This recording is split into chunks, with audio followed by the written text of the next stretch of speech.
Salut dia tonga soa atao amin'ny fandaharana Jeanne Forêt Santé aty Canada indray ianao, ary amin'ny fanomanana ny fetiny iray dia mahafaly ahy zany ny manolotra ity fandaharana ity ho an'ny ray rehetra izany, de tsy inona fa ny fifandraisana eo amin'ny ray sy ny zanaka izany, indrindrandrindra zany eo amin'ny zanaka lahy, satria dia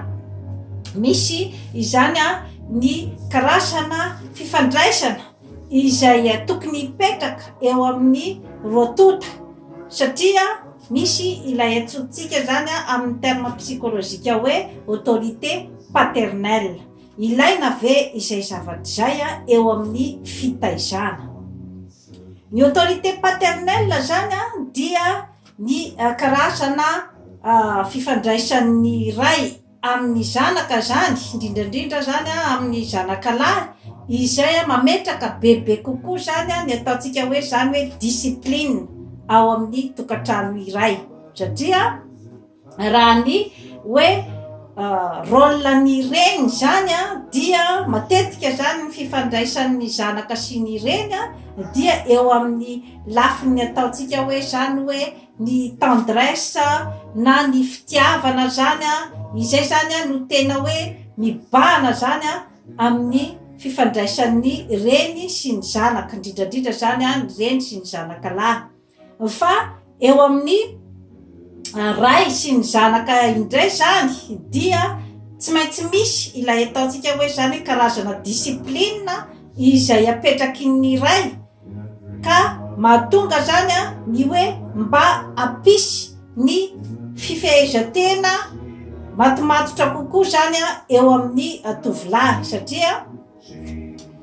rehefa tsy misy zany io autorité paternelle io dia izay no manjary goragora ny fitondrantenan'ny tovolahy ao an-trano, satria tsy misy zany ny zavatra ohatrany hoe atahorany zany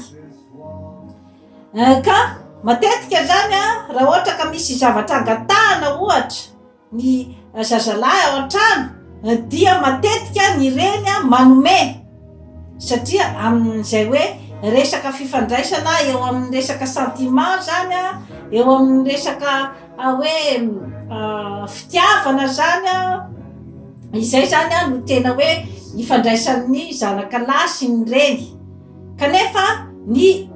raim-pianakaviana zany no afaka zany mametraka tsara mihitsy ny hoe fandavana ohatra ny zavatra angatahan'ilay zanany lahy raha ohatra ka hitany fa zavatra mety animba an'ilay zanaka lahy na hoe mitondra fampiatana be loatra, dia matetika ny raim-pianakaviana no afaka mametraka an'izay karazana discipline zay. Kanefa eo amin'ilay autorité paternelle indray nefa dia eo no mila salasalaina, satria raha ohatra ka mienjana be loatra zany ny raim-pianakaviana eo amin'ilay resaka hoe autorité omena apetraka ao amin'ny fianakaviana sy ny zanaka zany dia mety hiteraka zavatra hafa izay zavatra zay, na hiteraka ny ataontsika hoe zany hoe sentiment de révolte ao amin'ilay zanaka zany ny famehezana be loatra, na mety hiteraka ihany koa zany an'ilay toetra izay manaiky lembena, ka amin'izay zavatra rehetrarehetra izay zany no hoe mila salasalaina zany ny resaka autorité paternelle, ka misy ihany koa fiatraikany ihany koa eo amin'ny asa mandrarahan'ny raim-pianakaviana ny fitondrana ny zanaka ao an-trano zany, dia ohatra hoe raim-pianakaviana ohatra hoe miaramila ny asany, dia mazava ho azy fa ny miaramila dia miaina ao anatin'izay hoe fanekena ny hierarchie, ny supérieur zany dia tsy maintsy mibaiko ny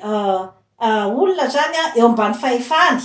ary ny olona eo ambany fahefany zany dia tsy maintsy manaiky mibaiko avy any amin'ny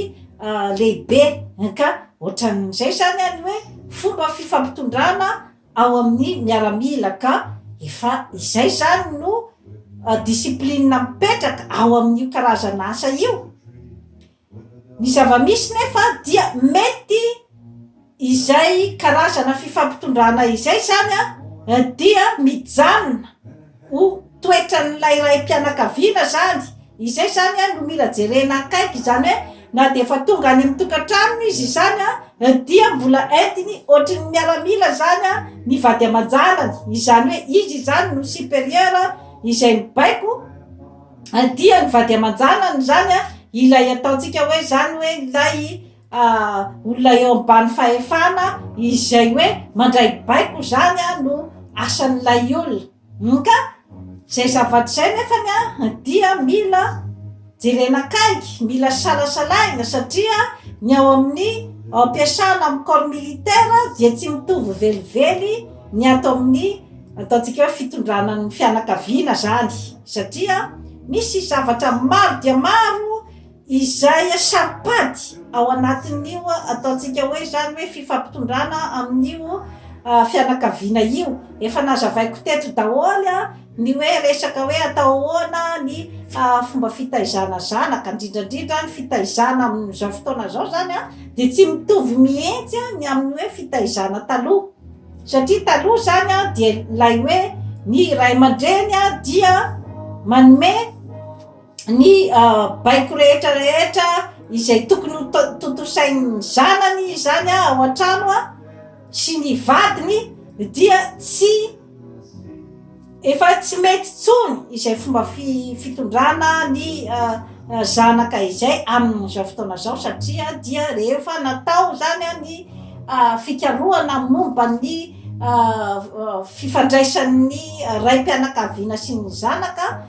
dia misy zavatra maro dia maro zany mety ho ateraky ny izay ataontsika hoe diso autoritarisme be loatra zany atao, indrindrandrindra ny amin'ny hoe zanakalahy mety misy fiatraikany zany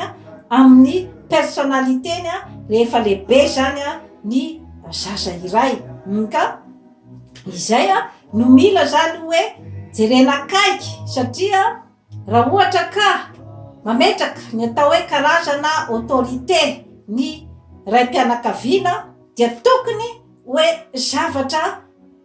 ho tsapan'ilay zanaka fa hoe zavatra ahatsara azy. Ka ianao raim-pianakaviana koa zany dia tokony rehefa mametraka koa ny autoriténao ianao dia tokony ihany ny hoe manazava amin'ny zanakao lahy zany ny antony anaovanao ny exigence amina toe-javatra iray. Ohatra raha ohatra zao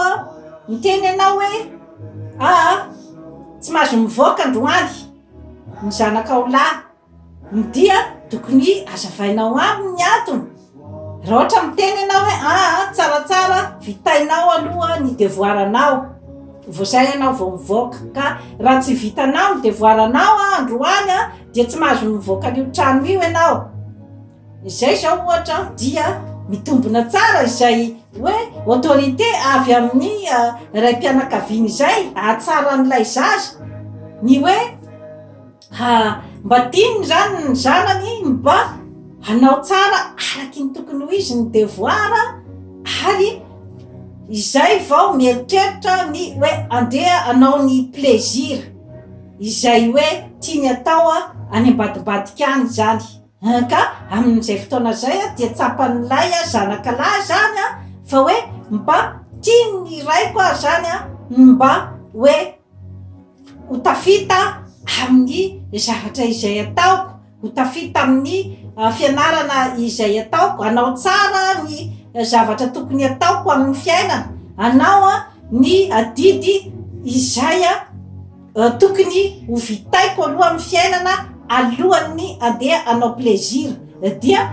mipetraka ao anatin'ny sain'ny zanany izay zavatra izay ary dia ho tadidiny rehefa hoe lehibe any izy hoe tena nahatsara anahy mihitsy ny fomba nitondran'ny raiko anahy tamin'ny fotoana mbola nahatao an-trano ahy, dia manampy azy ny zavatra ohatran'izany ny amin'ny hoe olombanina azy sy ny hoe ananany zany ny hoe personnalité izay mipetrapetraka tsara ny amin'ny fiainana dia ao ihany koa ny hoe resaka fomba firesahana amin'ny zanakalahy izany raha ohatra ka hoe ny izay eritreritrao izany de hoe izay no imposenao ny eritreritrao rehetrarehetra kory tsy voatery hoe izay no marina satria raha ny fitaizana taloha zany dia izay rehetrarehetra ao anatin'ny sain'ny ray aman-dreny de izay no eritreretina zany fa hoe marina ary na ny ray aman-dreny koa raha zany de mieritreritra fa hoe izay zavatra rehetrarehetra ataony sy teneniny sy alefany any amin'ny zanany zany de izay no mety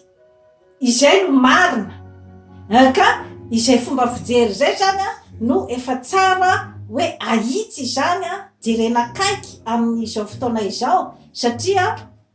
mety manimba ny tanora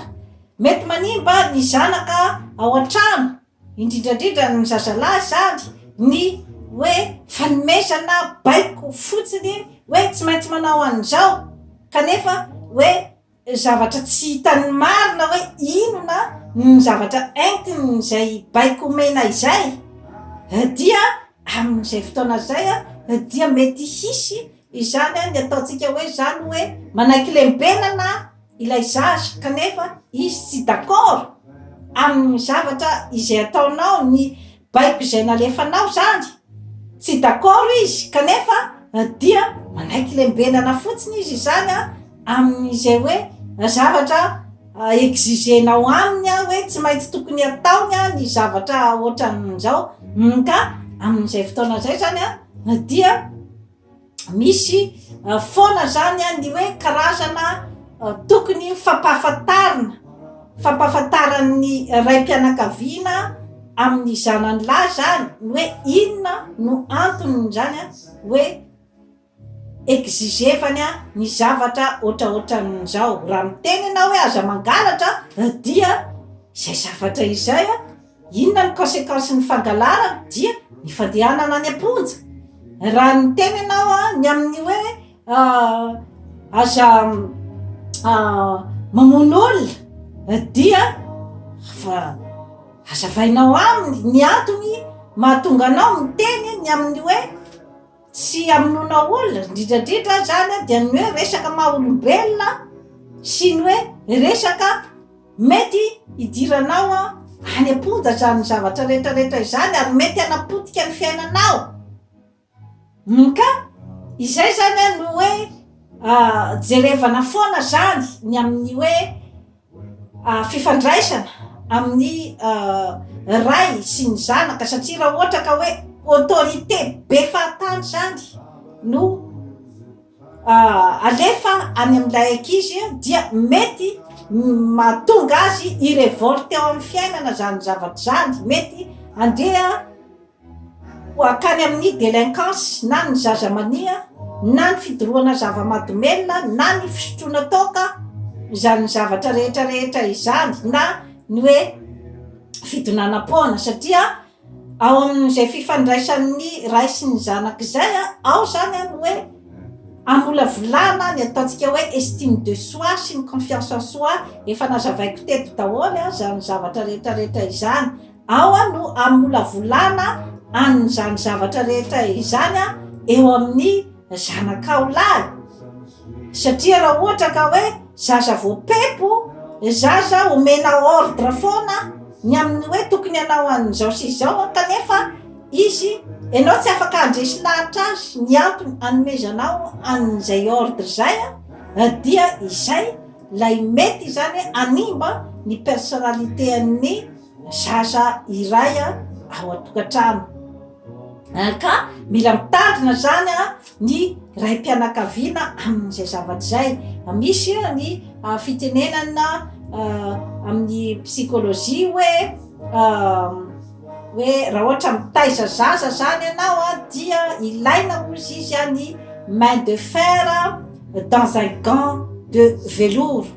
zany hoe mila ny atao hoe autorité zany kanefa dia ao anatin'ny fitiavana ny gant de velours zany dia ny hoe ny fitiavana izay zavatra rehetrarehetra zay. Ny main de fer zany dia ny autorité, satria rehefa tsy misy ny autorité na amin'ny fiarahamonina na eo amin'ny toeram-piasana na amin'ny zavatra rehetra izay atao dia tsy de misy hajany loatra ko amin'ny fiarahamonina ko. Raha ohatra ka mitondra olona ianao kanefa tsy manana ny atao hoe autorité dia izay la ilalaovin'ny olona fotsiny eo ny hoe zavatra teneninao, fa rehefa zavatra hita fa hoe mahasoa zany, manana conviction ianao fa asoa ny zanakao, asoa ny fianakavianao ny zavatra izay imposenao dia tsy misy maharatsy mihitsy zany ny atao hoe autorité. Ka izay zany no matetika koa ny hoe tsy ampy zany eo amin'ny vehivavy manano tena izay hoe autorité paternelle izay, ka matetika mahatonga zany an'ilay ankizy izay tsy de misy loatra zany ny ataontsika hoe discipline amin'ny fiainana. Kanefa moa tsy hoe ny rehetrarehetra nefa zay zavatra zay, tsy ny hoe de hoe zay vehivavy manano tena rehetrarehetra, fa misy ihany koa ny vehivavy manano tena izay sady manana ny atao hoe autorité izy no manana ihany koa ny atao hoe fitiavana, sentiment izay entiny hitondrana ny zanany, ny indrindrandrindra zany hoe ny zanany lahy. Misy zany zavatra zany indrindrandrindra koa zany eo amin'ny vehivavy hoe zay ataontsika hoe zany hoe nahita fianarana zany ambonimbony teo amin'ny fiainany zany, fa hita zany izay manque d'autorité paternelle zay eo amin'ny akamaroan'ny vehivavy manano tena zany